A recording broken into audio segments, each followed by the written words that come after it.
and Ed Haas from Myrtle Beach. Hello, hello. Where's Myrtle Beach? South Carolina. Oh, yeah, South Carolina. That is a hot destination for people. That is a place I've never been, and I would really like to go there.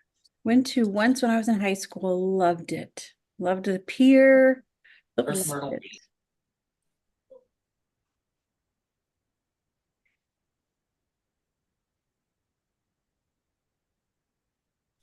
All right, you guys. Okay, sorry about that. We are live on YouTube. So we are trying to do that more often now. And yay, it worked. Okay, so today, welcome to the Healthy Heart webinar again. And we are going to be talking about type 2 and the heart. Many of you that watch this webinar also watch our Wednesday webinar, which is our fixed blood sugar webinar. So lots of good information is shared on both of these. And now we're going to do a little merging of the topics. Maybe you're somebody who has type 2, or you're really trying to avoid getting type 2. You're concerned about your heart. Maybe you have a diagnosis, or maybe you just want to keep your heart healthy. This is going to be the webinar for you. We are going to dig into some information here today to talk about some things that Dr. Saunders has found in his research, what is true for both of those scenarios. And really, one of the things that people always ask is, what do I eat if I want to have a healthy body, avoid medications for these illnesses? What do I do? What do I eat? What do I consume? What are some other things that might be triggers for heart issues or type 2? And so let's talk about some of those today. Go ahead and say hello if you haven't already in the chat. Those of you on YouTube, welcome. You can comment in the comments. And if you're on Zoom, I would be grateful if you could use the Q&A to ask your questions. Just a little bit easier to manage and see everything there. So we are going to go ahead and get started. We already got some questions rolling in, which is great. So I think I'm actually going to start with a question, and then we'll dig into some of this discussion if you guys are okay with that. Okay. Actually, this is a really funny question. We're going to start with this. This is a question here from Don. Don says, humor me, which is worse, 12 ounce of Coke or a 5-ounce bag of chips? I have my thoughts. I do too. Yeah. I think I'm going to vote the Coke is worse. You're going to vote the Coke is worse? Yeah. Cheryl, what do you think? Well, only because I love potato chips. I'm going to say the Coke is worse. Okay. For some people, the chips are worse. And for some people, the Coke is worse. And why is there a difference? Because the chips have both fat and carbs.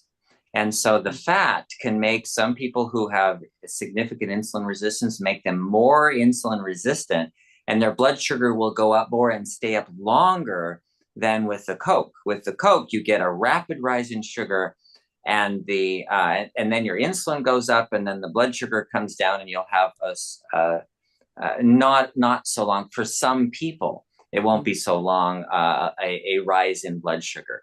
So it's not clear, like it's not true for everyone that the Coke is worse than the chips because of that fat in the chips that make you insulin resistant. I've heard you said before, like one of the worst foods to eat is a donut because it's the same thing, carbs, fat, which again, I love donuts. Ice cream, donuts, cake. My son used to sit and play video games and eat frosting. Oh my God. Video games and eating frosting while he's playing. He became rather overweight and had to go to the dentist an awful lot. And so he's learned his lesson. I mean, I understand the frosting if it's the cream cheese frosting. That I understand. Regular frosting, ooh. One day we decided we were going to splurge and actually have a cinnamon roll. And the cinnamon roll did not have cream cheese frosting on it. Threw it away. There was no point in me wasting my carbs on that if it's not going to have cream cheese. Oof. Okay, here we go. I'm going to read another question here from Allison. My husband, Bob, is 68 and has had a valve replacement last year and 1 bypass. He had a stress test last year and they stopped it early because his blood pressure was not going up while he was walking. It has now been 10 months and his blood pressure is the same before he walks 2.5 miles and after he walks 2.5 miles. Is this an issue? Is it supposed to go up after exercise and it doesn't? Thank you so much, Allison. Oh, that's a great question. Okay. We have like peripherally addressed this question, like kind of gone around it. We've danced around it a lot of different ways, but never like addressed this issue. And that is your blood pressure going up and down. What does that mean? And is that an important thing? Yes, it's really important. So everything about your autonomic nervous system is your body will automatically adjust according to needs. So when it gets cold outside, you automatically start burning some brown fat, start burning calories to generate more heat in your core so that you can stay warm. And if it's really hot outside, you automatically dilate your blood vessels to let off more heat off your body, and you start sweating so the evaporation lets off heat. As you're breathing in and out, your heart rate is changing a little bit at a time. And Cheryl and Leslie know about this because we have these bands, and it tells us our heart rate variability in the heart rate, meaning sometimes there's like 5 microseconds per beat, and sometimes it's 20, and sometimes it's 50, and sometimes it's 100. When the difference between beats when you're resting is about 100 milliseconds difference between beats, then that's a good thing. If you have exactly the same all the time and there's no difference between beats, it's always beating on a perfectly regular basis, bad news. That means your heart is on edge, barely functional, and not able to adjust according to need. Well, guess what? Blood pressure is no different. It's exactly like that. When you need more blood flow, you need more blood pressure, and your pressure should go up.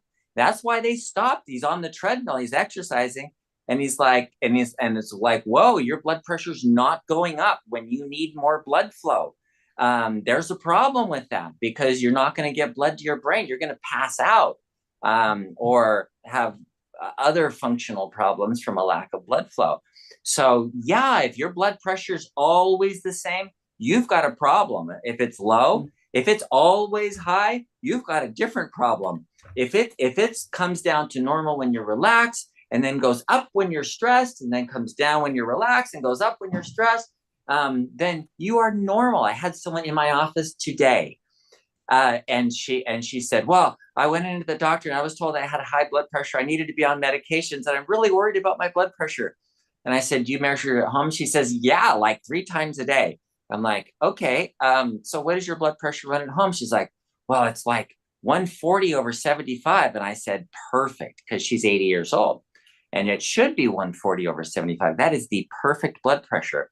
I said, your blood pressure is perfect. Well, why was it 160/90 in the doctor's office? Well, because you were stressed, you were up running around, you were doing stuff, and you needed more blood flow. Your autonomic nervous system is working properly to get your blood flow up when you need it, and your heart and vascular system are able to do that.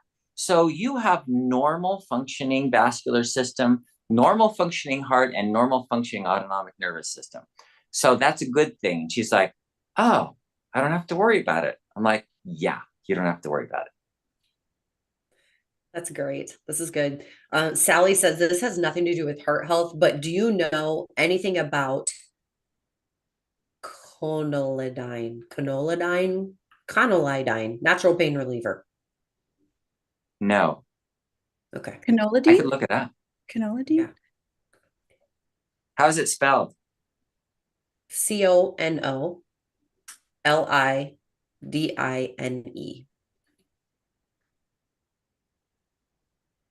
Indole alkaloid.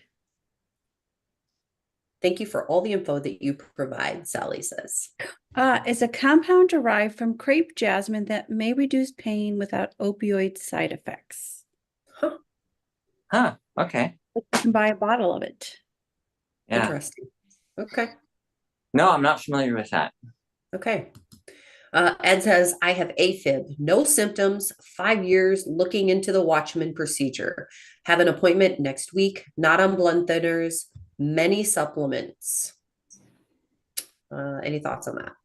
Okay, well, atrial fibrillation is a risk for getting strokes. 20% of the blood from your heart is going to go up into your brain. That means if you have clots coming from your heart because of atrial fibrillation, then 20% of the time they're going to go up into your brain and could potentially cause strokes. So it is a risk. And so how do you stop that risk? Well, one is to take blood thinners so that you don't make clots because you're the atria isn't pushing the blood out, so it just kind of stays around in there and then forms little clots because they get the platelets start sticking together. And then so one is to thin the blood so that you don't get the clots, and the second one is, like, if you can't take a blood thinner, if you're at a risk for bleeding or something, they put a filter in. They call it a Watchman.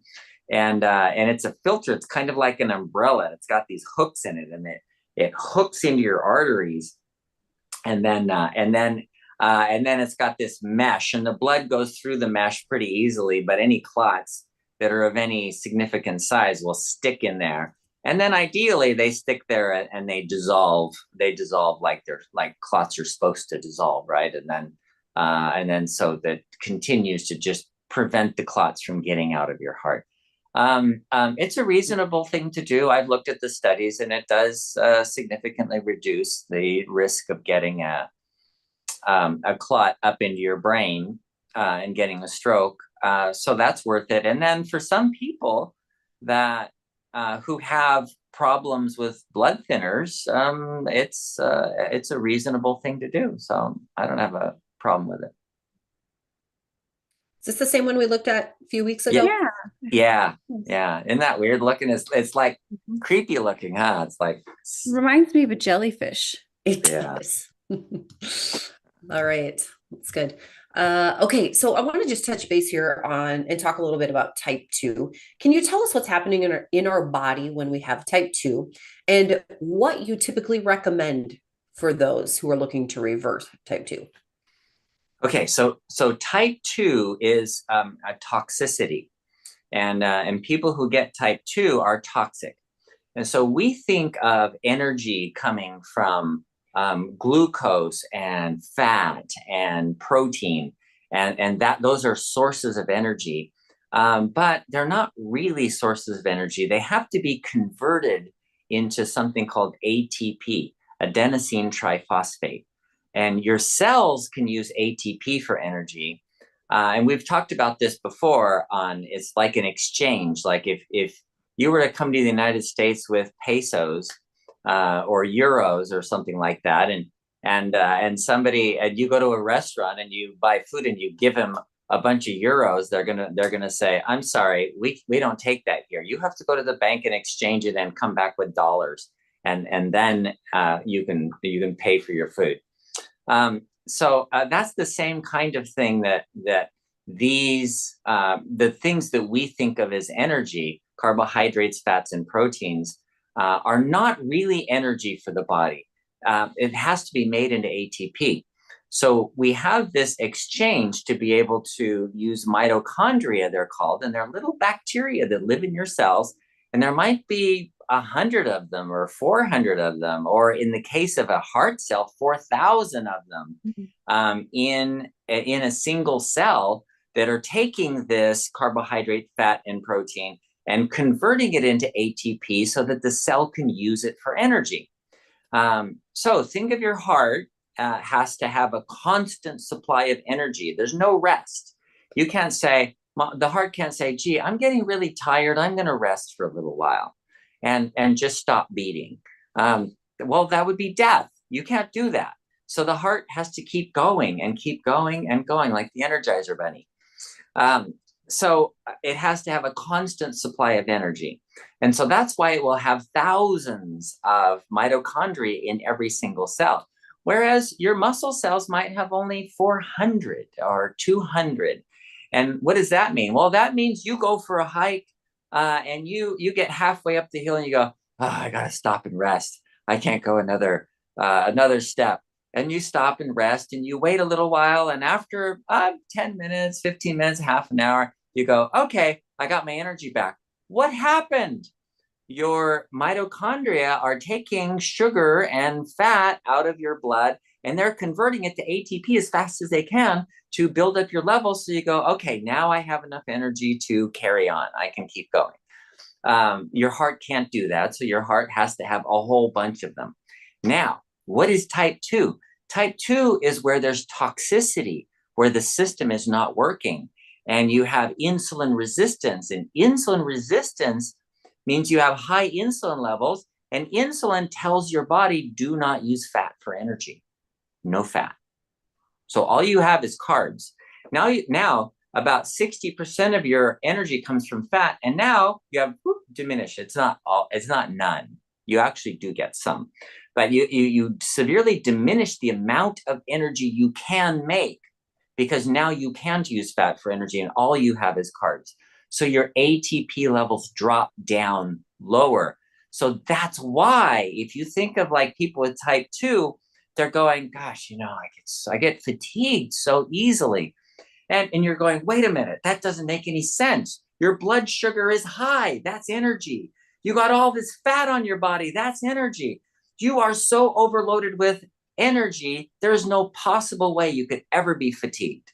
I mean, you should be able to run, 30 marathons in a row. Because why? Because you got 30 extra pounds of fat. And it only takes 1 pound of fat to run a marathon. So there you go. 30 marathons, just run them all in a row. And there's no possible way. Why? Because it's not the fat. It's not the carb. It's the conversion process that's poisoned. It's toxic. It's not working. And that's where it's a metabolic problem. So that's type 2. In a nutshell, you are toxic. And the reason is because all of this excess of glucose and fat, and then the inability to make that into ATP because of a lack of exercise often is part of that. And then overstuffing the cells and having the insulin block your fat from being used for energy. So now you have less energy, even though you have more carbohydrates and fat. It's kind of like paradoxical, but it's the toxicity that does that. And so the only thing you can do for that is detox. And the way to detox is to stop putting it in there. It's just like if you were toxic on mercury, you would look for, okay, where's the source of mercury? I'm going to stop that right away. If you were toxic on lead, there was a kid here. I got to tell you the story. It's really interesting. In Santa Barbara, there was a kid that showed up in the hospital and she was like really sick and they couldn't figure out what she had. And finally someone tested her for lead and her lead was like really high. Like she had super toxic lead. She was anemic and arthritis and everything. Every lead poisoning thing you can have, she had it. So they start looking all over for the source of lead. They're scraping the walls in her house for paint, and they're looking all over the place, and they couldn't find any lead. Finally, they tested the backyard in the soil, and there was a ton of lead. And they're like, what the heck? And so they looked in the history, and it turns out there was an auto shop, a mechanic shop there. And in the old days, they used to have lead acid batteries. And the lead acid batteries, they had to change the water in them, the acid in them periodically. And so at this shop, the old way of doing things is just dump out the water in the ground. But what does that acid have in it? A ton of lead, right? Because it's a lead acid battery. And so all of that acid over years of dumping it got built up in the soil. And then they built a house there and it was in somebody's backyard. And this kid is, I don't know, eating dirt. My brother used to eat dirt. I don't know why kids want to eat dirt. And anyway, she got a lot of lead from that. I don't know if she's breathing it in or what, but so, you look for the source. Where's the toxicity? And then get rid of it. And they had to dig up her whole backyard, like 10 feet down, and put new soil in. It was kind of amazing how they do that. And they left the house in place, which is really cool. Anyway, find the source and get rid of it. Well, that's exactly what you do in type 2. You find the source of the toxicity. What are you toxic on? Well, glucose, sugar, right? So you get rid of it. How do you do that? Well, we use, if you look in the diabetes solution kit to reverse diabetes, we use a ketogenic diet. You're only allowed 20 grams of carbohydrates a day. That's a very small amount, not enough for your body to live on. And so that deficiency that you're adding into your diet is going to relieve the toxicity, because it's going to finally allow your body to use up all of that glucose and make it into ATP so you can actually use it for energy. And then the insulin starts coming down. You become more sensitive to the insulin. You can start burning fat again. Your energy starts coming back because you've detoxed from all of this stuff. So that's it in a nutshell. That was good. That was great. Thank you so much. All right. So now let's talk a little bit about this. So, I mean, you did touch on this, but if someone is like, okay, I know in the Healthy Heart Solution Kit, it says to do X, Y, and Z. Where should I start? Should I start with the Diabetes Solution Kit? Is that what I need to do? Or should I implement some of that fiber from the Healthy Heart Solution Kit into the Diabetes Solution Kit? Where do we go exactly? Okay, so that it's not that easy because it's not the same for everyone. And it's very common to have heart disease when you have or vascular disease and heart disease when you have diabetes, because the diabetes limits the amount of energy that you have. So it's common to get atrial fibrillation, arrhythmias of the heart, congestive heart failure, and heart attacks and strokes and that kind of thing. So vascular disease is common with diabetes because it prevents the repair and increases the inflammation and allows clots to happen. So they do go together. They are together. So yesterday somebody asked that question. Okay, I got both the Diabetes Solution Kit and the heart, what's it called? Healthy Heart. I got both books, and which one do I choose? Which do I do first? And I said, do the Diabetes Kit. Why? Well, because the first thing you want to do is get your metabolism functional, because you have heart disease because of an abnormal metabolism. So the heart disease is secondary to the metabolic problems, which are primary, and that's the toxicity. So if you detox from all of that first, then the Healthy Heart Solution Kit is going to work a lot better. Okay, good stuff. All right, Suzanne says, I was fasting 4 days. When the 5th morning yesterday, my blood pressure dropped to 105/69. I got very dizzy and my eyes burned. At noon, I ate my usual breakfast. Right after eating, my blood pressure was 123/74. 87. My blood sugar was of a fasting 98. How can I continue fasting? I still have type 2 diabetic issues to solve. Okay, that was beautiful. Thank you. What happened is you got a low blood pressure, and that commonly happens when you're fasting. And these are adjustments that are being made in your autonomic nervous system and your metabolism. You're switching from a sugar burning metabolism to a fat burning metabolism. And all of this is happening, and you're feeling these changes going on, and you drop your blood pressure. And you know what? It's okay. Don't worry about it. It's okay. It's part of the process. And as you do this more, you will, if you like fasting, for example, as you do this more, it'll stop happening, and you'll just switch immediately and not even have an issue. You won't get hypoglycemia. You won't get low blood pressure. Everything will work very smoothly. But it's going to take some time for you to get there, because you have to detox first. And so this process of detoxing happens, that kind of thing happens. And it's perfectly okay and perfectly normal. In fact, your blood pressure, the 120/76, is the optimal blood pressure, that 120/70, whatever. and your pulse being in the 80s was fine. So, and your blood sugar in the 90s, that's good. So you're really, your numbers came out after you ate, really good. I'm going to do a follow-up question. Allison was the one who had asked about, I think a friend or something whose blood pressure did not go up when they were working out. Yeah. And so Allison says, what does he need to do to increase his blood pressure during exercise? Tell the doctor and see what he recommends. Okay. So you're doing a treadmill and you're in danger of getting hypotension, low blood pressure, and the blood runs out of your head, and then you feel dizzy and pass out, and that's a problem, right? One of the first things to do is make sure you get enough salt.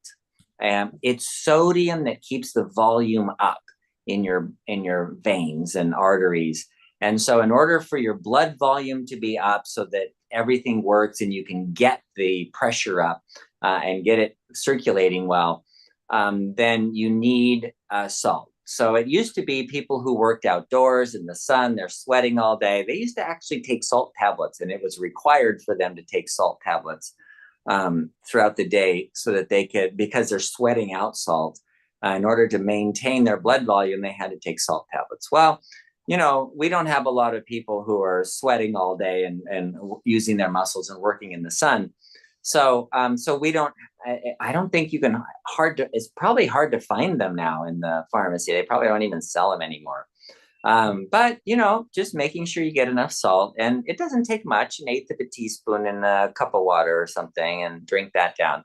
There are a lot of people now. I saw it on Huberman, that he does an 1/8 of a teaspoon of Himalayan salt in water first thing in the morning. He gets up and he drinks that to get his blood volume, keep his blood volume up, keep his circulation, because he's a brain guy, right? Because he wants his brain to function, and it requires getting blood, good circulation up to your brain. So number one, get enough salt. Number two, get enough water.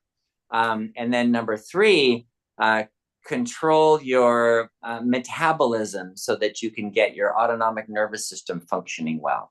Because a lot of these issues are metabolic issues when the heart rate won't go up and the heart blood pressure won't go up, and the temperature won't change. That these are all metabolic problems. So changing your metabolism, and sometimes that requires something like a ketogenic diet. Ketogenic means you're burning fat for energy, and that's what we do in the Diabetes Solution Kit. Can I add something? So there is an electrolyte called Relyte, Relyte.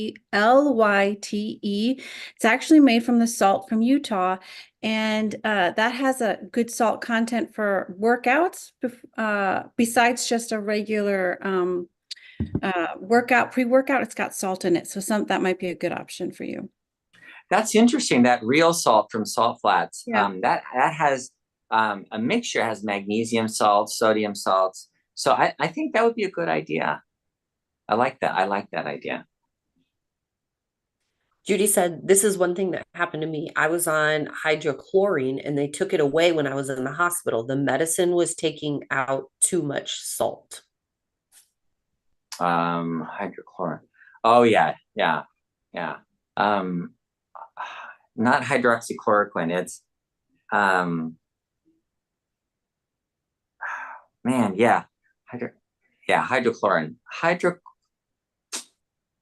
Dang it, I'm blanking on it. Anyway, yeah, it actually does, but it works primarily on the magnesium and calcium salts, not on the sodium salts. But yeah, it does do that. It depletes salt. Okay, this is from Frank and Pat. Hydrochlorothiazide. That's the one. Depletes. It was right on the tip of my tongue too. Yeah. I know. He just knows all this stuff. I'm just always amazed. Okay. Let's see. Frank and Pat Hugh, type 2 on phase 1, day 16 with synochroma and berberine, glucose fasting today, 6.9, down from 9 plus. Wow, that's in 16 days. Nice. Okay. Female, 69, post-stroke a year ago. Arterial blockages, no diabetes meds since starting phase 1, and off all blood pressure meds as the blood pressure has come down amazingly since phase 1. Cholesterol great on Astervast. Why can I not say this? Atorvastatin. There. I have to remember that. Say it again. Atorvastatin. Okay. Atorvastatin. It always comes in spelt different too, so I never know. I can't remember how to say it. Okay. Which I would like to be off of that too. And the daily aspirin, which I am told has to be forever. Is that so? Nervala is on order. I use generous food supplements, including nattokinase, NAC, N-acetyl L-cysteine, Q. Is it okay to use those with Nervala? Yes, it's okay to use all of those with Nervala. They're fine. Nervala works in a different way, and it works on ideally the nervous system, but also on the vascular system to help the small vessels to improve the blood flow. So that's good. Now, as far as other questions that you had about the being on the aspirin for the rest of your life, you can exchange aspirin for omega-3 oil. So if you're taking fish oil every day and you take it with every meal, it is in some ways better than aspirin because it doesn't have any of the risks while it still has the benefits. So it does prevent clotting, but doesn't have any of the risks of aspirin. And aspirin inhibits cyclooxygenase, so it slows healing, and it can cause ulcers in the stomach. So for those reasons, the research that's been done on aspirin shows that looking long term, the risks of aspirin outweigh the benefits. Whereas with omega-3, there's no risks. You get all the benefits without any of the risks. So that's an easy exchange to make. The other one, the atorvastatin, is something that probably is unnecessary. You should check again. Make sure your cholesterol remains at a normal level or an optimal level. And the optimum level is 220. So you want your cholesterol to be 220 because that gives you the least risk. It allows your brain to function. We're seeing a lot more dementia from people that have been on these for long periods of time.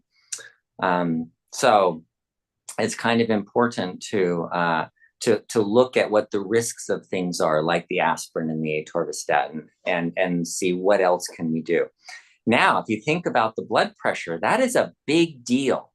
Why is it a big deal? Because when the brain doesn't get enough oxygen, then the brain says, I need more pressure, and raises the blood pressure. So people go into the hospital with a stroke and their blood pressure is, 200 over 120. And the doctor's like, oh my gosh, no wonder you had a stroke. It's because of your blood pressure. No, it's actually the reverse. And there's been a ton of studies on that.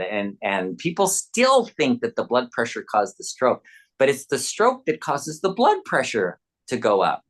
So the fact that your blood pressure came down means your brain is getting good blood flow now. And so this is just amazing that in 16 days you can do all of this. It's really, really well done. Awesome. Thank you for sharing that. All right. Zoom user said just had bypass. Surgery, bypass. Bypass, but it sass 5. 5 vessel bypass. Yeah.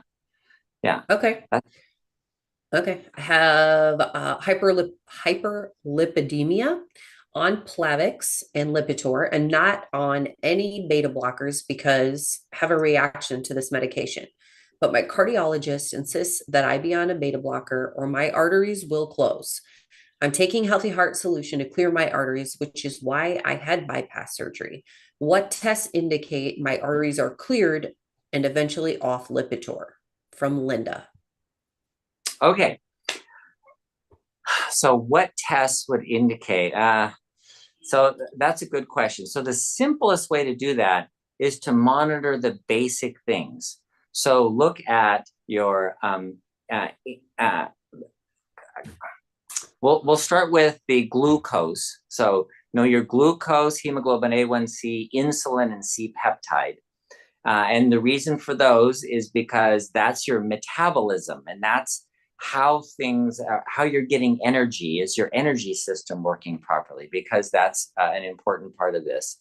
After a 5-vessel bypass, they will clog up again. I've told the story about ex-President Bill Clinton, or former President Bill Clinton, who had a bypass surgery, and then it clotted up again, and they said, well, you're going to have another bypass. He said, I'm not doing that. So he reversed it with dietary means. And that's what the diabetes solution, or the healthy heart solution kit is about, is how do you reverse that kind of thing. So stay with that.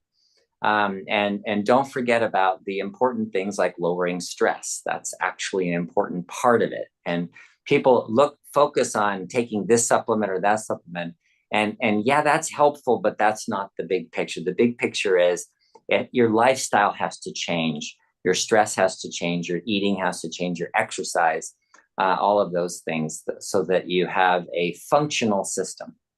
Yeah. So that is the way to maintain those arteries open, and follow your blood pressure. Your blood pressure should be able to come down to normal when you're quiet and relaxed, and go up when you are actively doing things. And so having that, and then making sure your cholesterol stays at around 220 to 240. And I'm just going to clarify a little bit here too. We have the Healthy Heart Solution Kit, which is what Dr. Saunders was talking about. That is a small book that you can get the digital version of, or the printed version. We also have Healthy Heart Support Plus, which is a supplement. And I just want to make that distinction because they are two different things. Okay, also, you can get your omegas at bartonwebinar.com. So use code webinar25. Again, you'll save 25% on those. They're awesome. Okay.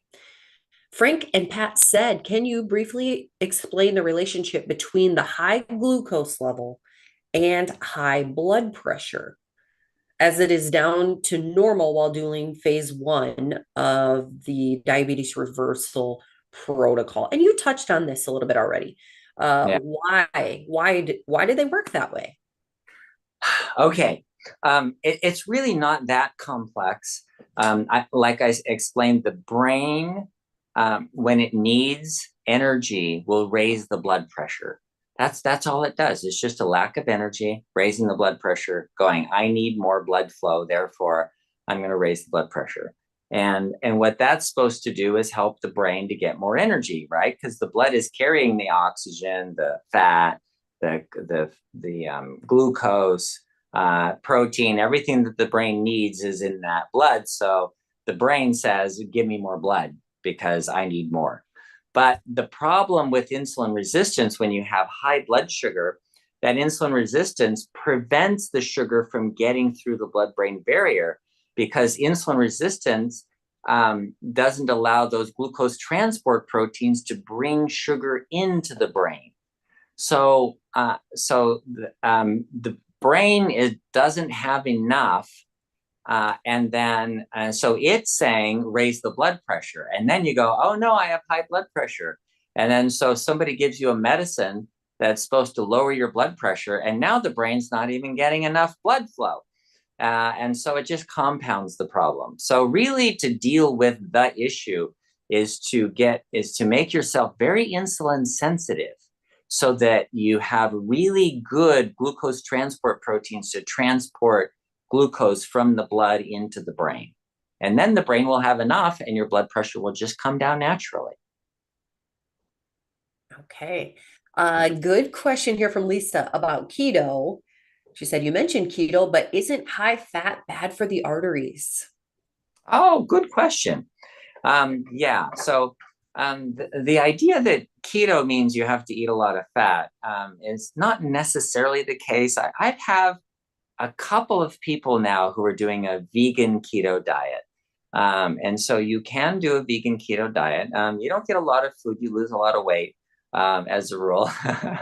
So you become quite thin usually, because the types of things you're eating don't have a lot of calories in them, like broccoli and spinach and lettuce and celery, and cucumbers, and there's just not a lot of calories in that kind of food. So you can add fat like coconut oil and still be vegan, and some people do that. But to your question isn't fat bad for arteries? Actually, no, fat is not bad for arteries. Fat, though, makes you insulin resistant. So if you have insulin resistance and you're eating a high fat ketogenic diet, then that could induce more insulin resistance. And we've had people, it's one of the things we talked about yesterday in the diabetes solution webinar.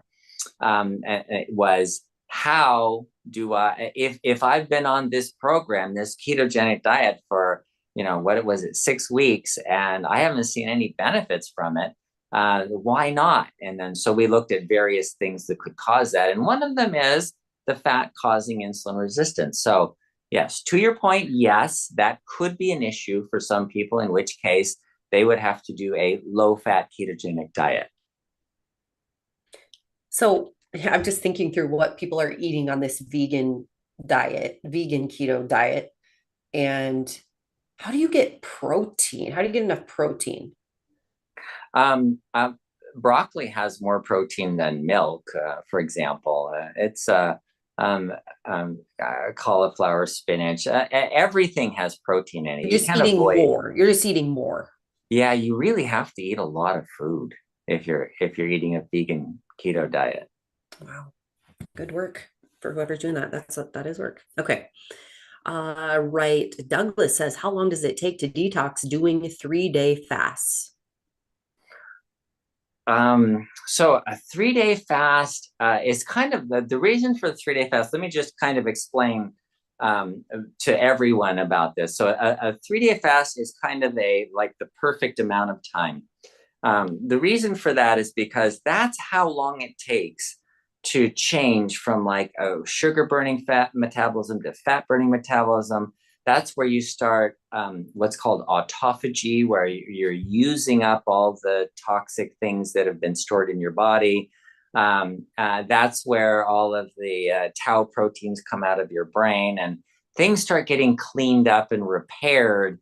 And 3 days is really, that's where you get all the greatest benefit. And you can go longer and you still get benefit from it, but your fastest rise in benefit, the greatest benefit per day of fasting, is really those first 3 days. So if you do a 3-day periodic fast, let's say once a month for 3 days, how long is it going to take for you to become normal? Well, you know what? That's so variable. Some people in one 3-day fast become normal. Everything clears up and they get normal because they didn't have a lot of toxicity. Whereas people who are super toxic, it may take 6 months for them of, once a month, 3-day fasting for them to start becoming normal. And it depends on what you do in between too. If you're living on ice cream and hamburgers and pizzas in between your 3-day fast, then it's going to take a lot longer than if you're living on salads and salmon. So, it's just how things are going in terms of your 3-day fast. Diane says, I'm on type 2 and on phase 1. Can I fast, and how often? You can fast as much as you want and as often as you want. Some people do it every day, or they call it intermittent fasting, eating 1 meal a day, for example. It should be breakfast. If you're doing a 3-day fast, I have somebody that did it once a week, so that they ate 4 days and then off on 4 days, off 3 days. Some people do every other day fasting. They can eat 1 day and then the next day they don't eat, and then the next day they do eat. That's worked pretty well for people. The key, the reason this comes up is what is the best way to repair your body, to cleanse, to detox, and fix all of the problems in your body? And I'm not talking about just like the metabolism, the diabetes. I'm talking about fixing your brain. There was a great study,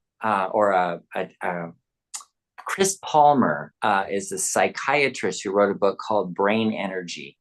And it's all about schizophrenia, bipolar disorder, anxiety, depression, all of the things that people go to psychiatrists about. He says they have one common denominator, and that is the metabolism. So you'd start fasting and you fix your brain, or he says you could do fasting or a ketogenic diet. He said ketogenic diet is what a neurologist came up with 100 years ago for epilepsy. And he said, well, if it could fix epilepsy, and then he had a patient that it fixed his schizophrenia, he's like, dang, I wonder what else it'll fix. And started doing research, and he found out, he's like, oh my gosh, every mental illness known to man would be fixed by fasting or a ketogenic diet. So it's not just like it fixes your diabetes. It helps you think better. It gives you more mitochondria, so you have more energy, so you can function better. You make more ATP because now you can use fat for energy, and that's where most of your ATP should come from, and generally does in most people, except people who are fatigued or have diabetes. So how often can you fast? Well, as long as you have an empty stomach, you're repairing. So just have an empty stomach as much as you can. Okay, a couple questions about fish oil. Dwayne says, could you take a 2-dose fish oil once a day at the end of the day so you don't get that aftertaste when you burp because you're asleep? Dang. Okay. So oil it doesn't go through the liver. It doesn't have to be processed by the liver. It's absorbed through the lining of the gut and goes into the lymph system, and then is just dumped into the blood. So, since it doesn't have to be processed by the liver, I imagine you can do that. And I don't know that like taking a fish oil capsule is going to be the same as eating oils and making you insulin resistant. I don't have enough information to know if that's the case. The general rule is you want to go to bed with an empty stomach, so that you can make ghrelin. Ghrelin is growth hormone releasing hormone that is only made when the stomach is empty, meaning no water, nothing in it at all. So yeah, I suppose you could do that, but dang it, all that just to avoid burps. I don't know. Someone told me to make sure that you bury your fish. So you have your fish oil and then you eat. Then you won't burp it up. I like our fish oil. I don't like fish. I don't eat but our fish oil does not cause me to burp. Mine doesn't either. My kids eat it plain. They don't swallow it. They bite it. So I don't know. It is different. It has a little bit of a lemon. Yeah. Essence is what essence. Yeah, that's the word. Okay. Ed says, could omega-3 replace a blood thinner? I use cayenne pepper in a mixture of powdered supplements. Okay. So cayenne is often used for that, and then omega-3, yes. So if someone comes off their blood thinners, I've had people who have had bad reactions to blood thinners and didn't want to have the surgery to get a watch span put in. So I put them on a program that includes omega-3, garlic, vitamin E, and cayenne. Yeah. So I think yes, you can do that.